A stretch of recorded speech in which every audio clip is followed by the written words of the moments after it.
The envelope was thicker than usual. No return address, no fingerprints but mine by the time I finished smoothing it open. Inside, one photo. I didn't need to look. I already knew that kitchen table.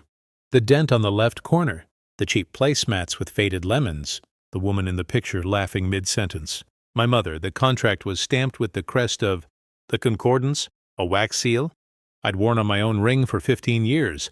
Their rules were simple, no questions. No emotion, no refusal. Especially not refusal. I checked the details twice anyway.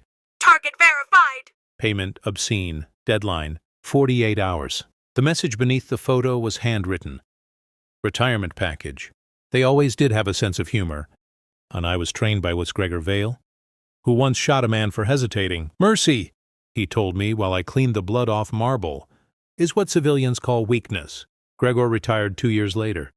They found him in pieces. I drove to the old house that evening. She answered the door before I knocked.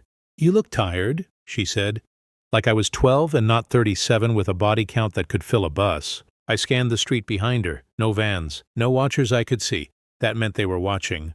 They wouldn't trust sentiment to finish the job. I made soup, she added. Of course she did. Halfway through dinner, she asked, Is it dangerous? What you do? I've lied to heads of state, to cartel leaders, to men begging on their knees, but I couldn't lie to her. Yes, I said. She nodded slowly. Then stop. Like it was that simple. Like I could just send a resignation. Letter to people who treat retirement as a liability. I can't. She reached across the table and squeezed my hand. You always could. At 2:13 a.m., the perimeter shifted. I heard the soft crunch of tires on gravel. Measured, professional. They weren't giving me 48 hours. They were giving me a test. Refuse and prove loyalty by surviving, or comply and prove loyalty by killing. Either way, I wasn't supposed to walk away. I stood in the hallway outside her bedroom door, gun in hand. Inside, she was snoring softly. I could make it clean. Quick. She'd never know.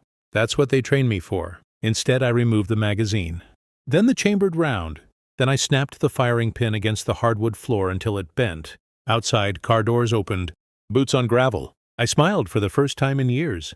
They had trained me to eliminate targets.